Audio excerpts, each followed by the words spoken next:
Let this be a symbol of the fury borne by our countrymen towards Aurelia. Such was the impassioned speech of Lesath's commander Diego Gaspar Navarro, as images of the Aurelian squadron's destruction over Cape Aubrey played in the background. A day later, his gravelly voice continued to echo through my hungover brain. October. 1 year after the cessation of the Democratic Republic of Lesath's civil war. After the Civil War, Lesath began to set their sights on their peaceful neighbor, the Federal Republic of Aurelia, claiming retribution for years of exploitation. The invasion suddenly began. With the ever-present threat of the cloaked airborne fortress Gleipnir looming overhead, there was little time to react to the few concerns raised about the validity of the war. Such was the speed at which all of Aurelia fell under Lesath's control. Well, not everything has fallen into their hands, but it's only a matter of time. Looking out over the capital, Gaius Tower is both home to Lesath's Central Command and the very symbol of its power. It was originally intended to be a symbol of Aurelia's peace.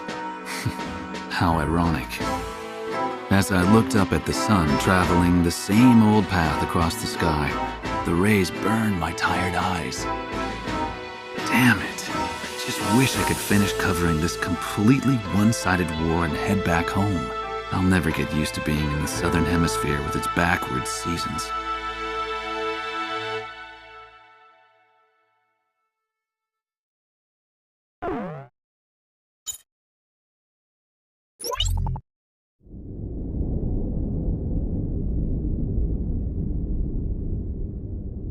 The emblem of the Southern Cross. It was on that very day that the aircraft bearing the mark of the Southern Hemisphere brought about the defeat of Lesath forces. But the story barely made the news, and the army showed no apparent reaction. Almost nightly, Lesath's commanding officer, Diego Gaspar Navarro, plays host to grand banquets within Gaius Tower.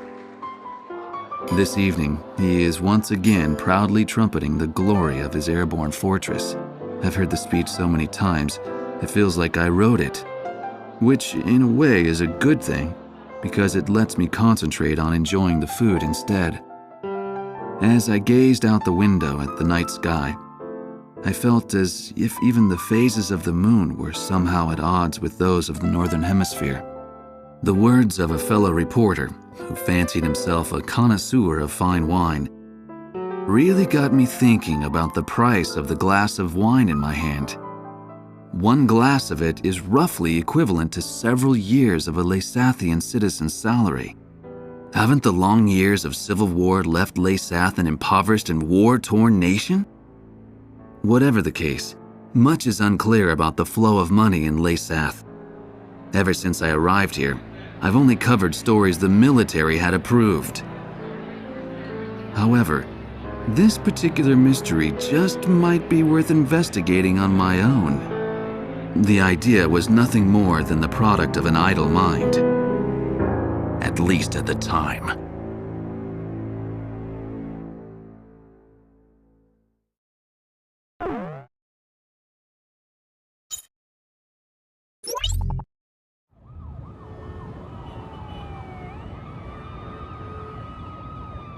Unthinkable! The chatter of the nightly parties fell into silence. In place of the sumptuous banquet, weapons to protect the capital were rolled in. Griswall is in turmoil over the shocking news, but who would have thought that underneath the chaos lay an even greater story? Aurelia's exploitation of Lesath was all a ruse. In fact, Aurelia had been Lesath's largest benefactor in aid. The truth remained hidden from the public, while any aid meant for food was spent on arms. Why did this happen? Why was a lavish party held to boast the performance of their newest weapon? The trail of money surrounding Diego Navarro would lead me to the answer. Diego Navarro is not only LASATH's commanding officer, but also controls their arms industry. He has used continued conflict as a means to amass an enormous fortune. This war was conceived as a replacement for the Civil War to further increase arms sales. I can't help but wonder how much of this truth the soldiers risking their lives for LASATH really know. The classified documents contained much more than just information on the airborne fortress. The transfer of financial revenue and commodities were also recorded in great detail. What does all of this have to do with LASATH's commanding officer Diego Navarro? Even after all that's happened, why does he still seem so naturally at ease? I've unwittingly found myself fearing for the safety of the Southern Cross.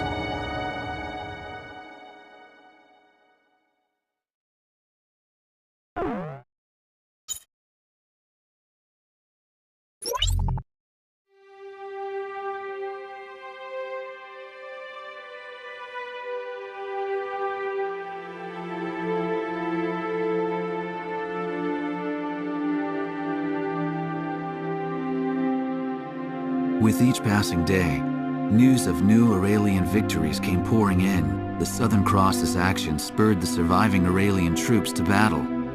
Commanding Officer Diego Navarro has retreated and is currently being pursued by special forces. No one would have guessed that a ragtag band of soldiers smaller than a single unit could have put up such fierce resistance. December 10th, several days after the liberation of Griswall, I made my way towards one of the many cities busy recovering from the ravages of the war. Despite my usual misgivings, I could feel myself getting excited at the prospect of meeting the Southern Cross. But when I reached the base, I saw his emblem already gleaming in the skies above. I had heard that today was their first break in a while, but something must have changed that. I merely watched as the jet's contrail stretched far off into the distant sky. Suddenly, I was overcome by a strong sense of dread. The misappropriated financial and material resources were on a scale much greater than the airborne fortress alone could account for. Would the weapon at Griswall prove to be the missing piece to the puzzle?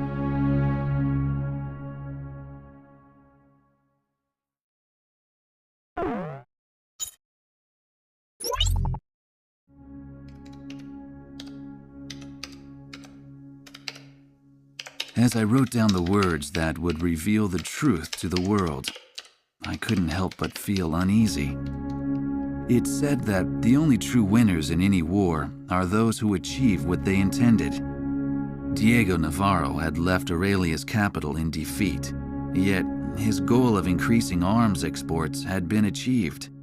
It seemed as though he may be the true victor in this war. After returning to his homeland, it appears that he now plans to unveil the ultimate weapon before his countrymen. Satellite images of the Archelon fortress will provide the backdrop for his speech to the world. Such audacity must come from his confidence in this ultimate weapon, Fenrir. There's no such thing as a foolproof plan, I whispered to myself as I watched the sun slowly wheel across the sky overhead. Even the country's hero, still in the heat of battle, hadn't returned home for the celebration of victory. The Southern Cross will ensure Navarro's plan ends in failure. Ain't that right?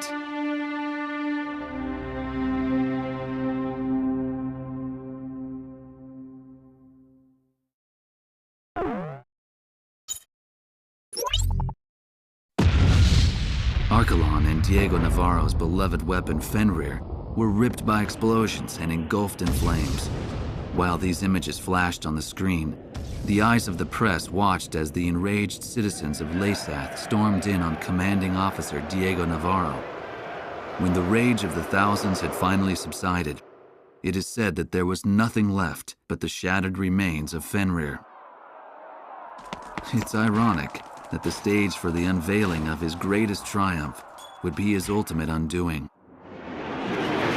When it was all over, I tried to get an interview with the Southern Cross, only to find that he had already returned to Cape Aubrey. He said he's never really liked hot weather. Eugene Solano, the young radio operator, answered sheepishly. Peace had returned to Griswall, and it was now covered in the colors of the Christmas season. I went ahead and bought myself a figure of Santa, the kind that I could only find here. Albert, I thought you couldn't stand the Southern Hemisphere. A fellow reporter said to me as he saw the Santa figure, a memento of this Southern Hemisphere of backward seasons. I like the design, I said as I embarrassingly showed it to him. It bore the emblem of the Southern Cross.